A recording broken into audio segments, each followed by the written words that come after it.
Mahfud MD. Kenapa? Karena dia jadi profesor dulu, baru jadi pejabat.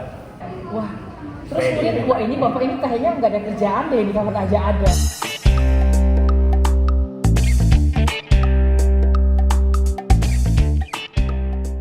Mungkin sudah diuji lawyer sekeras Hotman dan Elsa Sharif juga sudah. Keras saya? Ah itu belum. Belum. Nanti Nanti kan. Masih ditawar proposalnya. Nah, buku saya di Gramedia juga sudah. Jadi siapa yang mau mengkritik pemikiran saya, dia juga sudah teruji kan. Buku ini kan beredar kemana-mana. Iya. Saya sudah berani diuji. Koran itu lebih luas cakupannya dari buku. Koran, jurnal, semua sudah saya lewati dan semuanya outstanding. Sekarang gini, kita mungkin bisa mengkritisi Puan Maharani. Berani nggak kita mengkritisi Mahfud MD? Betul. Ya bisa jadi kita berpikir dua kali ya. Kita mengakui Mahfud MD, kenapa? Karena dia jadi profesor dulu, baru jadi pejabat. Kak Teti, apa sih menurut Kak Teti kesan yang kalau misalnya talking about this gentleman, what comes to your mind? Jadi kalau berbicara itu kembali saya seperti napak tilas ya. Oke. Mengenal Pak Rio pertama kali ya. Terus terang encounter-nya kita itu adalah ketika kita di sama-sama satu universitas ya di Prasetya Mulia. Dan saya kemudian ditempatkan menjadi ketua program dan harus mengalokasikan beberapa nama dosen-dosen. Nah, ternyata di Prasetya Mulia itu sudah ada 5 dosen yang sudah mengisi kelas hukum bisnis di prodi bisnis. Nah, inilah kemudian saya berbicara satu persatu dengan mereka. Berbicara dengan Pak A, Pak B, Pak C, Pak C. Tapi tidak semua yang 5 ini menurut saya itu bisa masuk ke dalam eligibility untuk diteruskan ketika IBL terbentuk. Nah, Pak Rio yang pertama kesan sama saya adalah dia itu orang yang sangat humble. Itu yang pertama dulu ya, orang yang kapan aja dibutuhkan selalu ada. Kapan aja loh, tidak pernah ada reschedule, nggak pernah ada yang namanya itu bantahan berapa jam, tidak. Itu selalu ada. Wah, terus kemudian wah ini bapak ini kayaknya nggak ada kerjaan deh, di kapan aja ada. Perasaan gitu ya. Perasaan. Jadi aku udah underestimate dan sebagainya. Oke, nggak apa-apa, ini bagus nih. Terus kemudian setelah baca itu CV dan sebagainya, terus saya baca namanya evaluasi mahasiswa dari program studi bisnis. Di situ saya melihat, nilainya ini dibandingkan yang 5 lain itu ada rata-rata ya? Menarik, saya baca secara detail. Pak Rio menjelaskan sangat menarik, sangat praktikal. Terus pelajaran hukum bisnis yang menurut saya tidak familiar itu menjadi sesuatu yang tidak berbeda dengan mata kuliah bisnis. Jadi, wah, menarik nih ya. Akhirnya kemudian ya udah saya baca di CV-nya. Wah, umur sekian loh.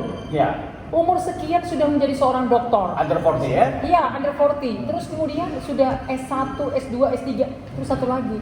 Dia ternyata pernah jadi calon calon pastor. Oh, really? Iya. Oh iya. Oke. Itu pertama. Terus kemudian kedua dia ngambil sekolah studi filsafat. Iya, saya nggak tahu apakah dia di Sanata Dharma atau di STFJ. Pokoknya filsafat ya? Iya, pokoknya di Dharma. Jadi itu menarik dari ceritanya kenapa dia seperti itu. Nah, setelah melihat saya baca lagi kenotariatan, terus kemudian baca lagi berbagai ilmu yang pernah sudah dia tekuni secara pendidikan. Ini berarti orang yang sudah melintang buana ya di dunia akademis ya. Nah di sini saya melihat ini orang seperti ini sepertinya orang yang lebih wise, lebih bijak, humble. Nah itu kan itu pertama. Suka menolong. Iya.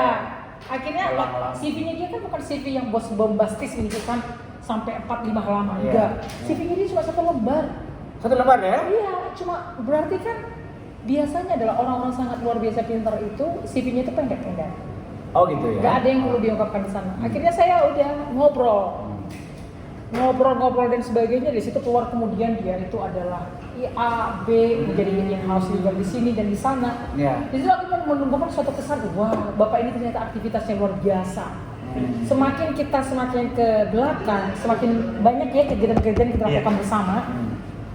Saya mengundang dia menjadi salah satu guest lecture. Nah, di situ saya melihat bahwa Pak Rio ini kemampuan dia menguasai mendeliver satu. Itu menurut saya itu tuh adalah gini, ini orang pintar, tidak cuma pintar secara teoris, tetapi pintar secara praktek juga. Jadi setiap pertanyaan itu tidak membuat mahasiswa itu kebingungan, mencoba mengartikan apa sih dimaksud dengan kata Pak Rio. Nah di situ, terus kemudian bergeraklah kita ke dalam namanya asesmen, akreditasi. Nah pengetahuan dia keilmuan ini ternyata tidak cuma di situ. Ternyata dia juga pintar memahami yang namanya itu pergulatan ataupun detail mengenai akreditasi di Paham betul ya, pendidikan tinggi. ya. Sampai mulai tak. Jadi akhirnya menjadi referensi saya. Pak, saya butuh dosen ini, ada nih Bu Teti. Pak, saya butuh kalau akreditasi ini, ada nih Bu Teti. Ada. Jadi semua dia ada.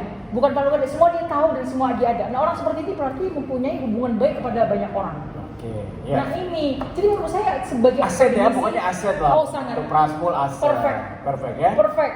Karena ini dibalut dengan personality dia yang sangat humble, tidak arogan, seperti rata-rata yang namanya dokter-dokter yang lain itu. Iya. Jadi dia bisa menerima namanya feedback dari orang lain, biarpun mungkin dari feedback dari kayak kita yang secara keilmuan itu jauh lebih rendah, tetapi dia mencoba untuk bukan mencoba, menerima gitu loh.